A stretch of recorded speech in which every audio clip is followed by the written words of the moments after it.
May iba't iba tayong kinalakihang kultura, may iba't iba tayong kinalakihang pamilya, and different ways tayo how to communicate and how to deliver and how to receive. Kaya napakalaking bagay na huwag ka mag-assume unless very detailed na yun para sa'yo.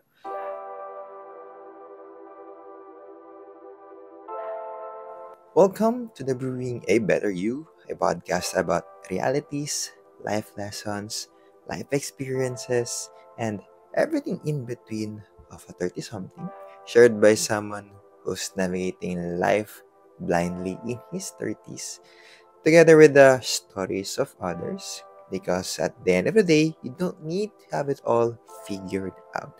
And so it's already December, and ilang tulog na lang Pasko na. Dumating na ba yung bonus nyo? Na manage nyo na ba maayos? Or i-plot nyo na yung kailangan yung paggamitan ng bonus ninyo? And if hindi pa dumarating, well, may mga alam akong friends na sinasagad daw talaga yung kanilang bonus.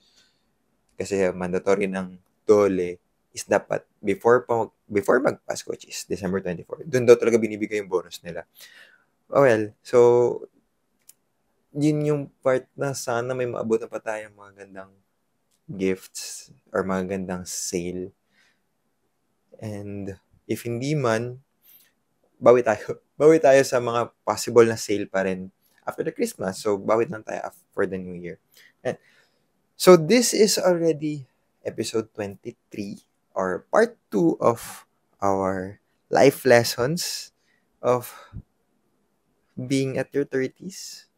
And hopefully marami kayong natutunan na previous episode kasi these lessons are really, hindi ko to magagawa if hindi ko na-experience with different things before. So hopefully, mas marami kayong matutunan. So we'll be talking about, previous episode, if di pa napanood, panoorin nyo. It's about the liberty or L ng life and ng energy. So today we'll be talking about I and F, which is impact and family and friends, or in short, loved ones. So let's start with impact. So impact for me, it's more about your influence, your purpose. It's about you giving to others. So number one, it's that your circle shapes your future. So dito, ang daming ko nang naging evolution. And the Rewell today is so much different with the Rewell before. It's because of the different people that I talk with and I surround myself with. So you are the average of the 5 people you spend the most time with. Kaya kung ano man yung impact na nagagawa ng 5 yun sa paligid nila, most likely, yun din yung possible na magagawa mong impact sa paligid mo. So if you would like to check ano yung impact na napaprovide ng mga madalas mong kasama, okay ka ba doon sa napaprovide nilang impact din sa ibang tao? So baka sooner or later, yun din maging impact na mapaprovide mo sa mga nakapaligid sa'yo. So, reassess if yun ba talaga yung gusto mong maging impact or yung gusto mong maging purpose. If it's how you want to lead also the people around yourself. So, dito rin papasok na hindi lang dapat yung mga taong ito is during your ups. Dapat kasama rin to sa during your downs, during your breakdowns. Then, number 2 is you have to also protect your boundaries. So, boundaries protect your peace. Same with saying no on our previous episode. Ang laking tulong when you know how to set boundaries. Kasi without boundaries, you might end up drained. Wala ka ng energy. Wala ka ng time. Wala ka ng energy kumausap or magbigay ng impact sa ibang tao kasi na-drain ka na dahil wala kang boundaries. And it might affect your impact on the people around you. Baka sa kanila mo maibagsak yung inis mo sa work mo or sa relationship mo or sa sa social life mo. And ang pangit nun is mapupuno ka nang hindi naman nila kasalanan. So, kawawa naman sila. So, number 3 is communication saves relationships. Very big deal ito kasi nga communication is a two-way. And it's really a talent. It's really a skill. No, it's not a talent. It's a skill that you could learn, and communication is the key. Ito kasi problem with most relationships. There are misunderstanding. And it's not about how can I maiwasan yung misunderstanding, kasi magkakaroon talaga ng misunderstanding. But it's how ngayon, wow, so konyo. It's how ngayon. It's how you will continuously try to improve your communication skill towards the people that you want to talk with. Kasi problem din yun yung gusto, yung what you want to communicate, iba rin pala how they receive it. Kaya clarity is very important. And if hindi pa clear sa'yo, if hindi pa very clear sa'yo yung gustong ipahiwatig or gustong iparating nung kausap mo, ask. Diba? Just simply ask. And siguro, there are really people who's having a hard time to communicate and they don't know how to communicate it well. And maybe that's the time that you should step up. Yes, nakapagod na mag-step up. Pero kaysa naman magkaroon ng problema, kaysa magkaroon ng miscommunication na mas mahahaba yung problema, na sana may iba kayong pwedeng gawin pa kaysa doon sa pag-ayos ng problema yun. So, maybe it's time to show how do you want it to be delivered? And yung kausap mo naman, how do you want it to be delivered to you? Kasi, may iba tayong kinalakihang kultura, may iba tayong kinalakihang pamilya, and different ways tayo how to communicate and how to deliver and how to receive. Kaya napakalaking bagay na huwag ka mag-assume unless very detailed na yun para sa'yo. Kasi or else, magkakaroon ng problema. And same goes din yung connection and influence mo with other people. Not just about the relationship, not just about the relationship, but also with your work, with the people, with the management, with the, lalo na if nasa middle management ka. Ang hirap kaya ng nasa middle management kasi you have to communicate with your upper management, and also, kailangan i-filter mo rin yung mga sinasabi mo sa people under you, or else baka mapatulfo ka or kung ano man. So clarity is very important when it comes to as we age. Then next, number 4 is you don't have to explain your dreams. May mga bagay na tayo lang nakakita. Hindi sa multo or what, pero kahit anong explain mo sa dreams mo or sa vision mo for yourself, and if it doesn't ring a bell sa kausap mo, kahit anong explain mo sa nila, hindi lang mag-get sa saan ka nangagaling.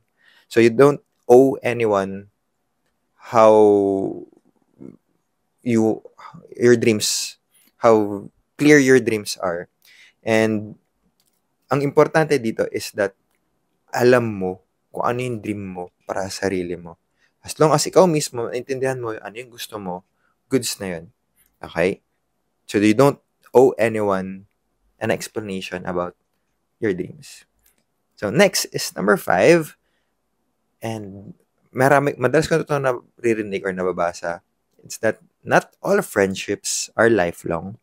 There are people na, alam mo yun, unang kita pa lang, click agad. Parang, uy, goods to ha. Parang vibes to. Pero, wala. They're just a commercial. They're just a part of a chapter. Part na nga, chapter pa, no? A chapter na nga lang, part pa. So, ganun talaga ang buhay. It doesn't mean that you're not friends anymore. It's just that you have different seasons in life. So, may iba't ibang role lang yung taong dadaan sa buhay mo. And dagdag lessons, dagdag stories to tell sa story mo mismo, na you encounter this kind of person, that you click, that you, wala, hanggang dun lang. Ganun lang talaga. So, same goes din ikaw sa iba.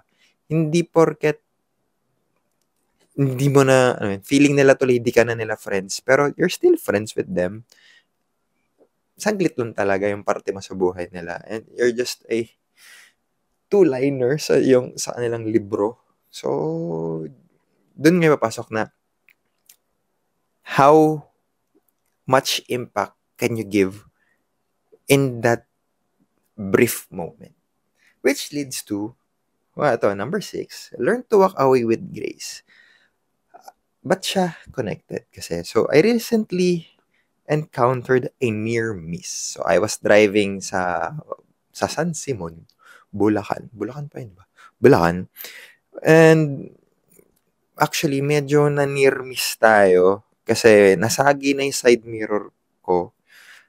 And ng isang motorsiklong nag-overtake na pumasok na sa linya namin na counterflow na siya. Well, nakakainis kasi nga, bakit ka, ang sikip na nga ng lugar, mag-overtake ka pa, mag-counterflow ka pa, ba't di ka maghintay? Hindi naman ma-traffic, ba't di ka basta in short, nakakainis. Pero nung nakita ko naman siya, nagkausap kami, apologetic naman siya, or maybe kasi nga, dahil may mali siya, so kailangan niya mag-apologize or what. Pero anyway, dahil nakagigil talaga. Pero dahil, may ko naman, saglit na naman to, parang hindi ko alam kung anong pinagdadaanan to or what, kung ano mang problema sa buhay. So, just let it be. We just let it be. Okay naman siya so far. Okay naman siya. Pero yun, we choose na wag na lang pagbayarin and i-accept yung apology. So, nagpapasensya naman siya. And yun yung kinaganda ngayon ng walking away with grace is that you should know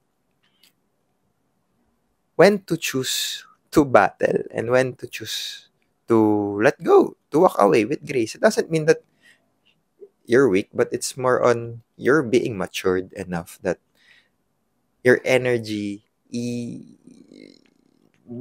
popwesto mo talaga or ipoposition mo talaga sa mo ilalagay energy mo and hindi lahat ng lalabanan mo. So, doon yung papasok yung that brief moment. So, iko-connect ko lang dun sa una that not all our friends are lifelong. Yung brief moment na nagkasalubong kayo nitong kaibigan mo or nitong nakabangga sa akin, maybe once lang kayo nagkikita eh. And yung impact na yun, maybe, hopefully naman is mag-wake up call sa kanya na sige, magiging mabait din ako sa ibang tao that, well, we're just praying na ganun siya, na ipapasa na lang niya yung kabutihang tanggap niya sa ibang tao and then it would not have an effect. Kasi naman yung kinainisan mo lalo, magagalit ka sa kanya. So ngayon, dahil galit siya, dahil nga na apologetic naman siya, nanginginig siya nung kausap ko, baka mamaya maipasa rin yung inis ng yun, yung stress niya na yun sa ibang tao. So, domino effect din. Diba? So, yeah, learn to walk away with grace. Yeah. So, next, number 7 is that the right partner makes life lighter. And it's very important to find a partner that would align with your values, align with your beliefs. Kasi the right partner should not drain your energy. He or she will help you expand the love, your capacity to love, your capacity to serve, and to dream bigger. Diba? Ang sabi nga ni kay Barack Obama, diba? Ganda. Hindi ko masyadong maalala lahat. Pero, ang ganda noong relationship ni Barack Obama at saka ni Michelle Obama. And dun ko nakita na dun talaga gumanda rin yung US kasi ang galing ng partnership nilang dalawa. So, you may just search for it. And number 8 is that insurance is an act of love. When we're talking about impact, it's that the positive, it's not just the positive, but also the negative impact ng buhay mo sa ibang tao. Pwedeng mabigay sa iba. So that's why you're not just preparing for the risks that if may mangyari sa'yo, dapat maging maganda yung buhay nila. But also, ano yung pwedeng maging negative impact if mawala ikaw. So there's this risk mitigation tool, which is what we call insurance. And you're making sure na yung mga tao nakadepende sa'yo, can still stand if something happens to you. Diba? So, that's very important. So, I think, okay na muna yun. So, that's letter I. So, let's pause for a moment. Pasok na lang natin yung F doon sa next episode kasi di ko kailangan ang dami ko mga input dito. Ang dami ko masasabi about impact. And hopefully, ang dami niyong matutunan. And take note, these lessons are not easily mababreak down sa sarili. So, hopefully this episode, if you know someone who would also benefit from this kind of lessons, kasi people nowadays really want to have that purpose, that impact for other people. And these are 8 lessons that are so close to me that hindi ko matututunan ito if hindi ko na-experience din siya.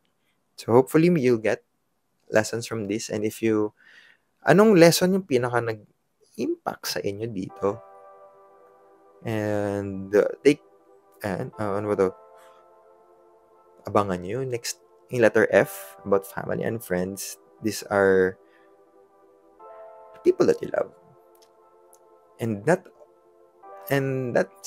the episode for today. If you like this episode, click the subscribe button if you're in YouTube and click the follow button if you're in Spotify. Advance Merry Christmas. Ilang tulog na lang. Pasko na. And these lessons are so dear to me and applicable din siya for this year 2025 na hopefully baon din nyo itong lessons na to sa 2026. Ayan. So, see you in the next episode.